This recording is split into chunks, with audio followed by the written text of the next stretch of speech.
ఈ మధ్య నిరుద్యోగుల ఇష్యూ తెలంగాణలో బాగా తెర మీదకొచ్చిందన్న. అంటే వాళ్ళు ఇబ్బందులు చెప్తున్నారు. వాళ్ళు రకరకాల ఇష్యూస్ చెప్తున్నారు. గ్రూప్ 1, గ్రూప్ 2, గ్రూప్ 3 ఎంత ఎగ్జామ్ మధ్య గ్యాప్ ఉండాలని. వాళ్ళు నిన్న టీజీపీఎస్సీ ముట్టడి కూడా పిలిపిచ్చారు. అదో పెద్ద రచ్చ అయింది. ఎందుకో ప్రభుత్వం ఎందుకో రెస్పాండ్ అయితలేదు. ప్రభుత్వం వాళ్ళని ఎందుకో నెగ్లిజెన్స్ వీళ్ళేదో అడుగుతారు మనం పట్టించుకోని అవసరం లేదన్నట్టుగా ఈ హైడ్రామా అంతా ఎట్లా చూస్తారు? అన్న వాళ్ళ ప్రయారిటీలు మారినాయి. ప్రభుత్వంలో రాకముందు దాకా ఏదో పెద్దలు చెప్తారు చూడు, ఒడ్డు చేరేదాకా ఓడం వల్లన్నా, ఒడ్డు చేరిన తర్వాత బోడం వల్లన్నా అన్నట్టు వీళ్ళు ఇప్పుడు జరుగుతున్నాయి. అరే ఆయన ప్రేమలేఖ రాస్తే నీకు టైం ఇచ్చి కొన్ని గంటలు నీ సిఎస్, నీ అధికారులు, నీ డిప్యూటీ సీఎం, నీ మంత్రివర్గం దాని మీద పనిచేస్తుందే, నువ్వు చెప్పిన మాటలే వాళ్ళు ఇవాళ అడుగుతున్నారు. జాబ్ క్యాలెండర్ ఆయన చెప్పిందే, ఎవరు చెప్పలే. ఉద్యోగ నియామకాలకు సంబంధించిన నోటిఫికేషన్లు ఆయన చెప్పిందే. ఆయన ఏది చెప్పిండో ఒక్కసారి కాదు 10 సార్లు 100 సార్లు చెప్పిన దాన్ని ఇవాళ వాళ్ళు గుర్తు చేస్తాను. అంతకుమించి వాళ్ళు ఏమి కొరకలు కోరతలేరు. ఏమి రాని దాని గురించి అదేదో చెప్తారు చూడు, సన్యాసులు రాసుకుంటే బూడిద రాలుతుంది అన్నట్టు ఇవాళ ఇద్దరు ముఖ్యమంత్రులు కలుసుకుంటారు. ఏమవుతుంది? ఏమైనా అవుతుందా? ఆడలంక బిందెలు లేవు, ఈడలంక బిందెలు లేవు. ఆడకాలి బిందెలే, ఈడకాలి బిందెలే. దినదనగండం నూరే లావిష్ అన్నట్టు ఇద్దరి దగ్గర ఏం లేకున్నా మీరు కలుసుకోవడానికి పెద్ద ప్రణాళిక చేసుకొని సన్యాసులు కలుసుకుంటే బూడిద రాలినట్టు మీరిద్దరు కలుసుకుంటే ఏమవుతుంది? ఏమైనా అవుతుందా? కానీ ఇక్కడ నిరుద్యోగులకు టైం ఇస్తలేరు కదా, వీళ్ళకి టైం ఇస్తలేరు. ఏమి కాని దానికి ఏమో టైం ఇచ్చి పెద్ద హంగామా చేసి అడావుడి చేసి పేద బ్రేకింగ్లు, స్క్రోలింగ్లు, ఫ్రంట్ పేజీ ఐటమ్లు ఇంత చేసి ఏంది ఇవాళ సాధించేది? మీరు ఇంత చేసి ఏం సాధిస్తారు? అందుకని నేను అంటున్నా, ఆంధ్రప్రదేశ్ గౌరవ ముఖ్యమంత్రి పూలే ప్రజాభవన్లో ఎంటర్ అయినప్పటి నుంచి మళ్ళీ బయటకు వచ్చిందాకా ఇన్ కెమెరా సమావేశం జరపాలని అంటున్నాం. మేము డిమాండ్ చేస్తున్నాం. ఆ వీడియో బయట పెట్టాలి. ఆ వీడియోలో మొత్తం దాన్ని రికార్డ్ చేయమంటున్నాం. అది పబ్లిక్ డొమైన్లో పెట్టమంటున్నాం. ఆయన తీసుకుపోయి ఆంధ్రప్రదేశ్ రాష్ట్ర పబ్లిక్ డొమైన్లో ఆయన పెట్టాలి. గౌరవ తెలంగాణ ముఖ్యమంత్రి తెలంగాణ పబ్లిక్ డొమైన్లో పెట్టాలి. కానీ అంతకుముందు కేసీఆర్ జగన్ గెలిచిండ్రు చాలా సార్లు. ఇక్కడనే బిర్యానీలు అన్ని తిన్నారు. అప్పుడు రాని అనుమానాలు, లేకపోతే అప్పుడు లేని ఏదో ఒకటి చంద్రబాబు రేవంత్ రెడ్డి కలిస్తే ఎందుకు వస్తున్నాయి అనుమానాలు?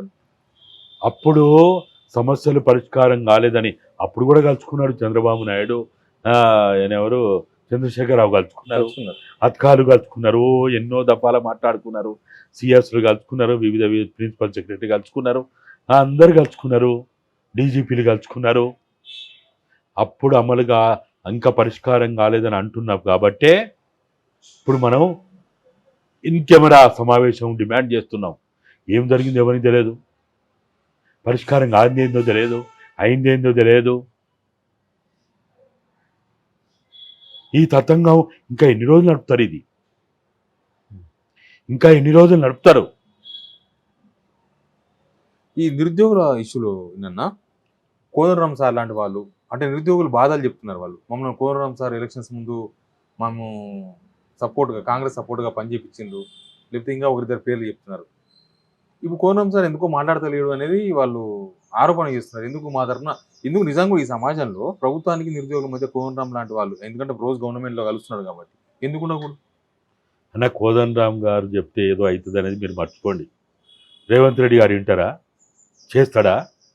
నా దృష్టిలో ఇన్నయ్య అయినా, కోదండరాం అయినా, ఆయన ఎవరో తీర్మాన్ మల్లన్న అయినా, ఆయన ఎవరో ఐఏఎస్ మురళీ సార్ అయినా, లేకపోతే ఇట్లా ఎవరెవరైతే అనుకుంటారు పేర్లు, బయట మీరు అంటలేరు, నేను చెప్తున్నా, ఆయన అనుకుంటారు. అందున ఇవన్నీ కూడా ఒక బ్రహ్మాండమైన షాపింగ్ మాల్ ముందు ఒక షోకేజ్ పెడతారు. ఎందుకు పెడతారు? అది చూసి తోపుడు రావాలి, అది చూసి కొనుక్కోవాలి, అంతే. వీళ్ళు షోకేస్. ఇవాళ షోకేస్లే వీళ్ళు. నేను అక్కడ ఉన్నా, నేను షోకేసే. కోదండరామైన షోకేసే, తీర్మానమలను అదేంది ప్రశ్నించే గొంతుకి మారు పేరుగా ఉన్నా అని మాట్లాడేటో ఆయన కూడా షోకేసే. ఒక్కసారి ఆ ప్రభుత్వంలో పోయినామంటే ప్రశ్నించే గొంతులన్నీ షోకేస్లే. కానీ నిరుద్యోగుల తరపున మరి ఎవరు మాట్లాడాలన్నా? ఇప్పుడు నిరుద్యోగులను ప్రభుత్వం అపాయింట్మెంట్ ఇస్తలేదు. వాళ్ళు ఇంతే కొనసాగుతుందని శ్రీధర్‌బాబు లాంటి వాళ్ళు చెప్పేసిండు. మారదని చెప్పేసిండు. వాళ్ళకి అపాయింట్మెంట్ దొరకలేదు. ధర్నా చేస్తే అరెస్ట్ చేసి లోపల పడేస్తున్నారు తీసుకుపోయి. మీడియా పెద్దగా మెయిన్ మీడియా మేమే తెలంగాణ అని చెప్పుకున్న వాళ్ళు ఎవరు పట్టించుకుంటలేరు. ఎట్లా మరి వాళ్ళ సమస్య? అన్న ఇప్పుడు నాకు రోగం వచ్చింది. నా రోగాన్ని నేనే పరిష్కరించుకోవాలి. నాకు కష్టం వచ్చింది. నేనే పరిష్కరించుకోవాలి. ఎవ్వరి మీద అనవసరంగా ఎక్కువ భరోసా పెట్టి ఎవడో వస్తాడు ఏదో చేస్తాడు అనేది ఉన్నది చూడు, అటువంటి అనవసరంగా పెట్టుకోవద్దు. వాళ్ళ నాకు రోగం వస్తే నేను గోలు వేసుకోవాలి, నేను ఇంజక్షన్ వేసుకోవాలి, నేను వైద్యం పొందాలి. అంతేగాని ఓ కోదండరాం వస్తాడు, ఇన్నయ్య వస్తాడు, వాడు వస్తాడు, వీడు వస్తాడు, అరే మేము మునిగే పడవలు ఎక్కినాం అనుకో, అరే ఆ బేకూబ్ గారు మునిగే పడవలు ఎక్కినాని అనుకొని ఎవరి దారి పోవాలి. ఇప్పుడు ఆ రోజు మాట్లాడిన వాళ్ళందరూ మునిగే పడవలు ఎక్కిండ్రు. అది మునుగుతుందని మనం మన దారి మనం చూసుకోవాలి. కానీ ఇంకా వాళ్ళని చూసి అయ్యో పాపం మునిగే పడవ ఎక్కినని నీకెందుకు సింపతి? కానీ వాళ్ళు గత ప్రభుత్వాన్ని దింపి వీలే ఊరూరా తిరిగి ప్రచారం చేసింది. మాకు కాంగ్రెస్ కోటేయండి, మాకు ఉద్యోగాలు వస్తాయి, బీఆర్ఎస్ కోటేయకండి, మాకు ఉద్యోగాలు రావు అని. అంటే వాళ్ళ నమ్మకంతో కాంగ్రెస్ని గెలిపిస్తున్నారు. వీళ్ళు కూడా వాళ్ళని తిప్పారు. బస్సు గిస్సు అని పెట్టి వీళ్ళను నిరుద్యోగులందరినీ ఊరూరా తిప్పింది కాంగ్రెస్సే, నో డౌట్. దానిలో ఉన్న వాళ్ళు రియాజ్ గారు, మీరు చెప్పిన పేరున్న వాళ్ళు అందరూ ఉన్నారు దానిలో. అంత నమ్మకంతో గెలిపిస్తున్నారు. మధ్యలో వీళ్ళున్నారు, కోదండరాం సార్ లాంటి వాళ్ళంతా ఉన్నారు. మరి అట్లాంటప్పుడు బాధ్యత కూడా తీసుకోవాలి ఇప్పుడు కూడా. అన్న వాళ్ళు బాధ్యత తీసుకోవాలనేది ధర్మం, న్యాయం కాదంటలేను. ధర్మం తప్పినప్పుడు, న్యాయం తప్పినప్పుడు, న్యాయాన్ని నడి బజార్లో కూనీ చేస్తున్నప్పుడు, పాత్ర పెడుతున్నప్పుడు ఇంకెందుకు టైం వేస్ట్ చేసుకోవడం అంటున్నా నేను. మరి ఏం చేయాలి నిరుద్యోగులు? నేను అదే చెప్తున్నా. ఇంకో సమస్య మనది, మన సమస్య మనది. రైతులైనా, విద్యార్థులైనా, నిరుద్యోగులైనా, మహిళలైనా, సమస్త తెలంగాణ సమాజం, సింగరేణి కార్మికులైనా, ఆర్టీసీ కార్మికులైనా, అన్ని విభాగాల ఉద్యోగస్తులైనా మన సమస్య పరిష్కారానికి మన మీద నమ్ముకోవాలి, మనమే నమ్ముకోవాలి. కానీ పరిష్కరించాల్సింది ప్రభుత్వమే కదన్న. అవును, నిరుద్యోగులు వాళ్ళ సమస్య పరిష్కరించాల్సింది ప్రభుత్వం, వాళ్ళ చేతులు లేదు. నేను అనేది పరిష్కరించే వేదిక అక్కడనే ఉంటుంది. వాళ్ళని గాడిలో మనం పరిష్కరించేటట్టు చేసుకోవాల్సిన బాధ్యత మన మీద ఉంది అంటున్నా. ఇవాళ వాళ్ళు ఏదో అదేంది ఆడ వాటర్ క్యాన్లు పెట్టిండ్రు, పోలీస్ బలగాలను దించిండ్రు, లాఠీలు, తూటాలు, బాష్పాయ ప్రయోగాలు పెడితే ఏమైందన్నా అవుతుందా? ఇదే రేవంత్ రెడ్డి ఇంటి చుట్టూ పోలీసు వాళ్ళని పెడితే ఏమైంది? ఇవాళ వాడే వచ్చి నీకు సెల్యూట్ కొడతలేడా? రేపు కూడా ఏ బాష్పవాయుని నమ్ముకున్నోళ్ళు, ఏ లాఠీ తూటాలను నమ్ముకున్నోళ్ళు, ఏ తుపాకీ ప్రయోగాలని నమ్ముకున్నోళ్ళు వాడు ఎవరినాడు ఎక్కువ కాలం ఉండలేడు. ఇది రేవంత్ రెడ్డి డైలాగే, మనం చెప్పేది కాదు. చాలాసార్లు చెప్పిండు. ఏసీపీలు, డీసీపీలు, పోలీస్ కమిషనర్లు పోతే ఏమన్నాడు? ఇవాళ నన్ను బంధించినావు కానీ రేపు నాకు వచ్చి సెల్యూట్ చేస్తామని అనలేదా? ఇదే రేవంత్ రెడ్డి కూడా ఇదే గతి పడుతుంది రేపు. బాష్పాయం నమ్ముకుంటే కేసీఆర్ ఏమైండు? లాఠీ తూటాలను పోలీసులు నమ్ముకుంటే ఏమైండు? జైళ్ళని నమ్ముకుంటే ఏమైండు? కాబట్టి రేవంత్ రెడ్డి గారికి తెలిసినా తెలియకున్నా ఈ మాయలో ఉండి, ఈ భ్రమంలో ఉండి, ఈ మత్తులో ఉండి ఆయనకి ఇవన్నీ గుర్తురావు కావచ్చు, కానీ మనం గుర్తు చేస్తాం. మీలాంటి వాళ్ళు, మీలాంటి మీడియా మాలాంటి ఒక గొంతుకి ప్రతిరూపంగా ఉన్నారు కదా. ఆయన భజన మీడియా ఆయన దగ్గర ఆయన పిఆర్ఓలు ఏం చేస్తుండన్నా? ఆయన పిఆర్ఓలు ఏం చేస్తాడు చెప్పాలి కదా, చూయించాలి కదా. వాస్తవాలు చూయించినప్పుడే అది ముందుకు పోతుంది. ఊహల ప్రపంచంలో, భ్రమల ప్రపంచంలో, ఒక మత్తుతోటి కూడుకున్న ప్రపంచంలో వస్తే ముఖ్యమంత్రులు గట్లే అవుతారు, మంత్రులు గట్లే అవుతారు. మీరు గతంలో ఒక పొలిటికల్ కామెంట్ చేసినారు, పొంగులేటి శ్రీనివాసరెడ్డి నెక్స్ట్ ఏదో చేయబోతున్నారు ఏందో అని. ఇప్పుడు ఆ సిచ్యువేషన్ అట్లే ఉందా, మనం మారిందా? ఎమ్మెల్యేల చేరికలు అవి ఇవి అంతా నడుస్తున్న టైంలో ఆయనే దగ్గర నుండి చేర్పిస్తున్న అందరినీ.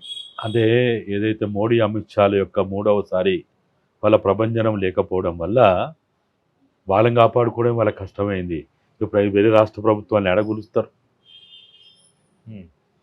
కాకపోతే అది ఎప్పుడైనా ప్రమాదమే. ఈరోజు ప్రమాదం కాకపోవచ్చు, కానీ ఎప్పుడైనా ప్రమాదమే అది. మోడీ అమిత్ షాలు వాళ్ళని కనుక స్టేబుల్గా ఉంచితే వాళ్ళు ఎప్పుడైనా ఈ దేశానికి ప్రమాదమే. అంటే ఏం చేయగలరు ఇప్పుడు వాళ్ళు? ఇప్పుడు తెలంగాణలో ప్రభుత్వాన్ని పడగొడతారా?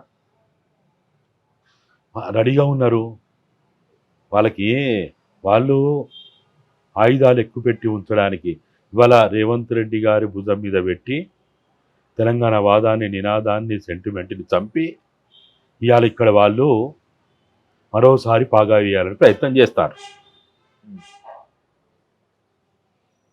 ఆ ప్రయత్నం ఒక ప్రయత్నం కాబట్టి ఇంకో ప్రయత్నం. నిన్నటి దాకానేమో అవసరమైతే మన మనిషిని తెచ్చిపెట్టుకొని ఇలా పాలన చేద్దామని అనుకున్నారు, పనులు చక్కదిద్దుకుదామనుకున్నారు.